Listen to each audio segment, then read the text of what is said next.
नमस्कार। प्रादेशिक समाचार के साथ मैं कामिनी। पहले मुख्य समाचार। नई दिल्ली में एनडीए संसदीय दल की बैठक में नरेंद्र मोदी को चुना गया नेता। मुख्यमंत्री चंपाई सोरेन ने कहा, अगले महीने से आपकी योजना, आपकी सरकार, आपके द्वार कार्यक्रम चलाया जाएगा। झारखंड कर्मचारी चयन आयोग की सहायक आचार्य नियुक्ति परीक्षा 12 जून से होगी शुरू। रांची, बोकारो, धनबाद, हजारीबाग और पूर्वी सिंहभूम में होंगे परीक्षा केंद्र। और अंडर 17 सब जूनियर और अंडर 23 एशियन कुश्ती चैंपियनशिप के लिए नई दिल्ली में आज भारतीय कुश्ती टीम का हो रहा चयन। झारखंड के 17 खिलाड़ी शामिल। और अब समाचार विस्तार से। नई दिल्ली के पुराने संसद भवन संविधान सदन में राष्ट्रीय जनतांत्रिक गठबंधन एनडीए संसदीय दल की बैठक में नरेंद्र मोदी को नेता चुना गया। इससे पहले राजनाथ सिंह ने एनडीए संसदीय दल के नेता के रूप में नरेंद्र मोदी के नाम का प्रस्ताव रखा, जिसका सभी सहयोगियों ने समर्थन किया। इस दौरान भाजपा के राष्ट्रीय अध्यक्ष जेपी नड्डा, राजनाथ सिंह, अमित शाह, टीडीपी प्रमुख चंद्रबाबू नायडू और जदयू के नेता नीतीश कुमार ने प्रधानमंत्री नरेंद्र मोदी के नेतृत्व में पिछले कार्यकाल की सराहना की।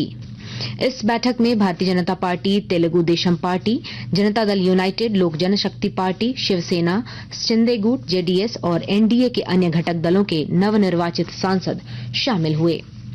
मुख्यमंत्री चंपाई सोरेन ने राज्य भर में अगले महीने आपकी योजना, आपकी सरकार, आपके द्वार कार्यक्रम चलाने के लिए मुख्य सचिव एल ख्यांगते और विभागीय सचिवों को निर्देश दिया है।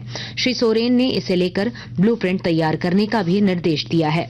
वहीं मुख्यमंत्री 11 जून को राज्य की विकास योजनाओं की समीक्षा बैठक भी करेंगे। समीक्षा बैठक को देखते हुए मंत्रिमंडल सचिवालय एवं समन्वय विभाग ने सभी विभागों को पत्र लिखकर योजनाओं की स्थिति की विस्तृत रिपोर्ट योजना विकास विभाग के माध्यम से मांगा है। ट्रेनों में अतिरिक्त भीड़ को देखते हुए यात्रियों और परीक्षार्थियों की सुविधा के लिए रांची पटना परीक्षा स्पेशल ट्रेन का परिचालन कल किया जाएगा। यह ट्रेन कल रांची से दोपहर 2:10 पर प्रस्थान करेगी और रात 11 बजे पटना पहुंचेगी। वहीं वापसी में यह ट्रेन 9 जून को पटना से रात 9 बजे खुलेगी और अगले दिन सुबह 5 बजे रांची पहुंचेगी। 9 जून को बिहार आईटीआई कैट की परीक्षा को लेकर एक ट्रिप के लिए यह स्पेशल ट्रेन चलाई जा रही है। इधर Bokaro steel city Ranchi Bokaro steel city passenger train link rake के विलंब से चलने के कारण आज रद्द रहेगी। भारतीय रिजर्व बैंक ने द्विमासिक मौद्रिक नीति समीक्षा में रेपो दर 6.5% पर ही रखने का फैसला लिया है। शीर्ष बैंक ने लगातार 8वीं बार रेपो दर में कोई बदलाव नहीं किया। स्टैंडिंग डिपॉजिट फैसिलिटी एसडीएफ दर 6.25% पर और मार्जिनल स्टैंडिंग फैसिलिटी एमएसएफ दर तथा बैंक दर 6.75% पर ही रखी गई है। मौद्रिक नीति समिति ने 2 के मुकाबले 4 के बहुमत से ये फैसले लिए। समिति ने आर्थिक वृद्धि को बढ़ावा देने के साथ साथ मुद्रास्फीति को लक्ष्य के भीतर रखने पर बल दिया। शीर्ष बैंक की मौद्रिक नीति समिति की 3 दिन की बैठक 5 जून को शुरू हुई थी। बैठक के बाद निर्णयों की घोषणा करते हुए आरबीआई गवर्नर शक्तिकांत दास ने कहा कि मुद्रास्फीति और आर्थिक वृद्धि का संतुलन अनुकूल रहा है। रिजर्व बैंक ने वर्तमान वित्तीय वर्ष के लिए आर्थिक वृद्धि दर अनुमान 7% से बढ़ाकर 7.2% कर दिया है। झारखंड का पारंपरिक वाद्य यंत्र बनाम आज पहचान का मोहताज हो गया है। विस्तृत ब्यौरे के साथ हमारे संवाददाता। वायलिन के समान दिखने वाला झारखंड का पारंपरिक वाद्य यंत्र बनाम आज पहचान का मोहताज हो गया है। जनजातीय समाज के एक युवा दुर्गा हांसदा बनाम वाद्य यंत्र को बचाने के लिए कड़ी मेहनत कर रहे हैं। वह बताते हैं कि वाद्य यंत्र को बनाने के लिए गुलांची फूल की लकड़ी सबसे उपयुक्त होती है। इस लकड़ी में गड्ढेनुमा एक आकृति बनाकर उसके ऊपर चमड़े की परत चढ़ाई जाती है। तार के रूप में घोड़े के बाल का प्रयोग होता था, लेकिन अब नायलन के धागे का इस्तेमाल होता है। दुर्गा हांसदा को बनाम वाद्य यंत्र बनाने और बजाने की कला अपने पूर्वजों से विरासत में मिली है। वे बताते हैं कि लोगों के रुझान कम होने की वजह से इस वाद्य यंत्र की वाजिब कीमत नहीं मिल रही है। जरूरत है बनाम वाद्य यंत्र को एक बार फिर से इसकी पहचान दिलाने की। कर्मवीर, आकाशवाणी समाचार, रांची। आकाशवाणी के ताजा तरीन समाचारों के लिए आप हमारी वेबसाइट newsonair.gov.in पर लॉग ऑन कर सकते हैं। ताजा समाचार X handle @AIR news alerts और Facebook page All India Radio news पर भी उपलब्ध है। आप प्रादेशिक समाचार एकांश के X handle @AIR news _Ranchi और फेसबुक, इंस्टाग्राम पेज तथा YouTube channel AIR news Ranchi पर भी हमारे बुलेटिन सुन सकते हैं। प्रादेशिक समाचार आप आकाशवाणी रांची से सुन रहे हैं। झारखंड कर्मचारी चयन आयोग ने झारखंड प्रारंभिक विद्यालय सहायक आचार्य संयुक्त प्रतियोगिता परीक्षा 2023 के अंतर्गत अगले चरण में होने वाली विभिन्न परीक्षाओं की तिथि की घोषणा कर दी है। इसके तहत कक्षा 1 से 5 तक के लिए इंटरमीडिएट प्रशिक्षित सहायक आचार्य पद के लिए 12 जून से तथा कक्षा 6 से 8 तक के लिए स्नातक प्रशिक्षित सहायक आचार्य पद के लिए 23 जून से परीक्षा आयोजित की जाएगी। यह परीक्षा रांची, बोकारो, धनबाद, हजारीबाग और पूर्वी सिंहभूम के विभिन्न केंद्रों पर ली जाएगी।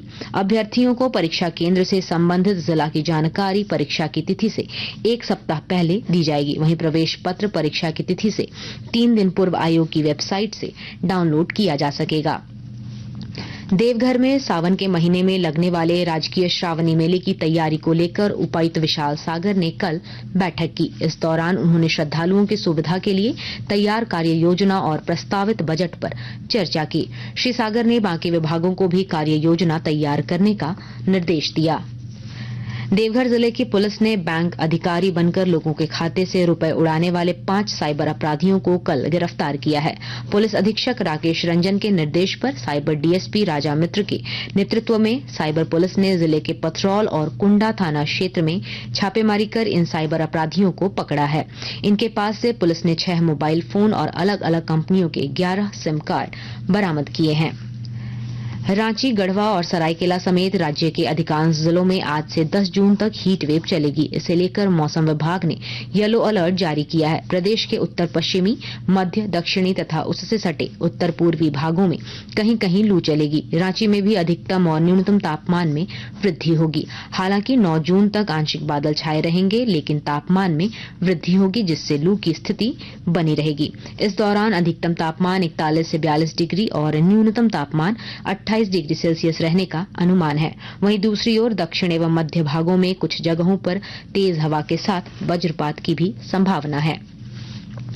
इस साल जॉर्डन में होने वाली अंडर 17 सब जूनियर और अंडर 23 एशियन कुश्ती चैंपियनशिप को लेकर आज भारतीय कुश्ती टीम का चयन नई दिल्ली के इंदिरा गांधी स्टेडियम में किया जा रहा है।